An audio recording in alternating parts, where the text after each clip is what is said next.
कितीही घाई असू द्या, अगदी 5 मिनिटाच्या आतमध्ये तुम्ही लहान मुलींना किंवा गौरीला साडीचा घागरा आरामशीर नेसवू शकता। ते कसं, चला पाहूयात। नमस्कार, पुन्हा एकदा स्वाती स्टाईलमध्ये मनापासून स्वागत। व्हिडिओ आवडला तर प्लीज लाईक करा आणि हा व्हिडिओ तुमच्या फ्रेंड्समध्ये शेअर करा, चॅनलला सबस्क्राईब करा। तर इथे बघा, ज्या मुलीला किंवा गौरीला तुम्हाला साडीचा घागरा घालायचा आहे तर तिला अशी एक पॅन्ट चॉईस करा ज्याला नाडी असेल किंवा नॉड असेल। कारण तुम्ही इलास्टिकचे जर पॅन्ट वापरत असाल किंवा काही स्कर्ट वगैरे वापरत असाल तर ते काम करत नाही, त्यामुळे तुम्हाला अशा पद्धतीचीच पॅन्ट चॉईस करायची आहे। त्यानंतर इथे मी डायमंडची साडी घेतलेली आहे। याचा घागरा खूप सुंदर दिसतो। जर तुमच्याकडे नसेल तर तुम्ही काठपदराच्या साडीचा सुद्धा नेसवू शकता। त्यानंतर बघा, साडी अशी घेतली, फोल्ड करून घेतली, कारण आता लहान मुलगी असते किंवा गौरी असते तर त्यांना या साड्यांची हाईट थोडी जास्त होते, तर तुम्ही अशा हिशोबाने त्यांच्या उंचीच्या हिशोबाने आतमधल्या साईडला फोल्ड करायची आणि साडीचा एक कॉर्नर आहे जिथून आपण साडी नेसायला सुरुवात करतो तिथे गाठ बांधून घ्यायची आणि ती गाठ खोचून घ्यायची। त्यानंतर बघा, मी अगदी जवळून दाखवलेलं आहे, अशा पद्धतीने एक प्लीट करायची, म्हणजे निरी, आपण जशी निरी करतो अगदी त्याच पद्धतीने एक निरी करायची आणि पाठीमागे खोचायची। निरी खोचताना ती त्या पॅन्टच्या आतमध्ये किंवा नॉडच्या आतमध्ये व्यवस्थित गेली की नाही याची फक्त आपल्याला शहानिशा करून घ्यायची आहे आणि अगदी याच पद्धतीने आपल्याला पाठीमागे 3 ते 4 अशा प्लीट्स करून घ्यायच्या आहेत। पाठीमागे थोड्या कमी प्लीट्स आल्या तरी चालतात, काही हरकत नाही। आणि तुम्हाला मी दाखवलं किती सुंदर प्लीट्स आलेल्या आहेत। याच पद्धतीने आपल्याला सर्व अशा प्लीट्स बनवून घ्यायच्या आहेत। काहीच करायची गरज नाही, फक्त आपण जसं निर्या करतो तशा पद्धतीने एक एक निरी करायची आणि खोचून घ्यायची।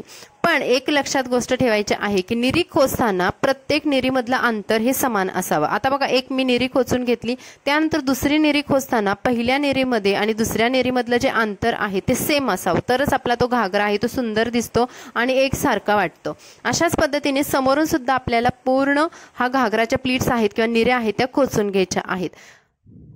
बघा, समोरचा सुद्धा लुक मी शेअर केलेला आहे आणि या पद्धतीने हा घागरा इतका भारी दिसतो। तुम्ही 5 मिनिटांमध्ये, अगदी 2 ते 3 मिनिटांमध्ये या निर्या करून खोचू शकता। फक्त तुम्हाला नॉड बांधताना ही टाईट बांधायची आहे, लूज व्हायला नको। आणि त्या मुलीला जर तुम्ही घागरा नेसवत असाल तर ती नॉड बांधताना तिला पोट थोडं आत घ्यायला लावायचं आणि नंतरच नॉडची गाठ बांधाय, म्हणजे ती टाईट बसते। त्यानंतर तर उरलेली ही साडी आहे तिचा आपल्याला पदर करायचा आहे। आता ज्या पद्धतीने आपण साडी नेसताना पदर करतो अगदी त्याच पद्धतीने करायचा आहे आणि अशा पद्धतीने तो पदर आहे तो पाठीमागून आणायचा आणि आपण नेहमीप्रमाणे कशा पद्धतीने जसं पाठीमागून रोल करून आणून आपल्या डाव्या खांद्यावरती ठेवतो अगदी त्याच पद्धतीने आपल्याला हा पदर पाठीमागून रोल करून आणून डाव्या खांद्यावरती ठेवायचा आहे। आता जर गौरीला पण तुम्ही साडी नेसवत असाल तर हीच पद्धत वापरायची आहे। गौरीला पण ते त्यांचं जे स्टँड असतं तर त्यामध्ये थोडासा गॅप असतो, तर त्याच्यामध्ये तुम्ही अशा प्लीट्सचं आजूबाजूने खोचू शकता। त्यानंतर एक पिन घेऊन हा पदर सिक्युअर करायचा आहे। बघा, आतापर्यंत आपण कुठेही पिन वापरलेली नाही, फक्त इथे पदराला जॉईंट करण्यासाठी, ब्लाउज सोबत टक करण्यासाठीच मी पिन वापरलेली आहे। आणि त्यानंतर ब्लाउजवरच्या ज्या समोरच्या प्लीट्स आहेत त्या थोड्याशा विस्कटल्यासारख्या होतात, तर ते आपल्याला लहान मुलींना किंवा गौरीला अशा पद्धतीने सरळ करून घ्यायचे आहेत। प्लीट्स पूर्ण व्यवस्थित करून झाल्यानंतर पाठीमागे असा हा एक्स्ट्रा साडीचा भाग राहतो। आता हा भाग थोडा आपल्याला टाईट करून घ्यायचा, म्हणजे आपल्या ब्लाउजवरच्या प्लीट्स आहेत किंवा निऱ्या आहेत त्या पसरत नाहीत। तर अशा पद्धतीने हा भाग आपल्याला ओढून घ्यायचा पूर्ण। आणि आता ही डायमंडची साडी असल्यामुळे खूप सुंदर दिसतोय हा भाग, म्हणजे एक आपण बेल्ट लावतो, आता बेल्ट लावायची खूप फॅशन आलेली आहे, तर तुम्हाला एक्स्ट्रा बेल्ट लावायची सुद्धा घागऱ्याला गरज नाही। आता बघा, ही डायमंडची किनार आहे किंवा बॉर्डर आहे तर ती मी तिच्या उजव्या हाताखाली नेली आणि तिथं जेवढी पुरते तिथे नेऊन पिनने तो भाग सिक्युअर केलेला आहे। आता बघा, तुम्ही बघाल अगदी बेल्ट लावल्यासारखा भाग दिसतोय, तरीही जर तुमची साडी समोरून फुगत असेल, फुलत असेल किंवा खूप साऱ्या पुढे प्लीट्स पडत असतील किंवा पोट खूप मोठं दिसत असेल तर काही प्लीट्स गोळा करा आणि त्या बेल्टच्या खाली टक करा किंवा खोचून द्या।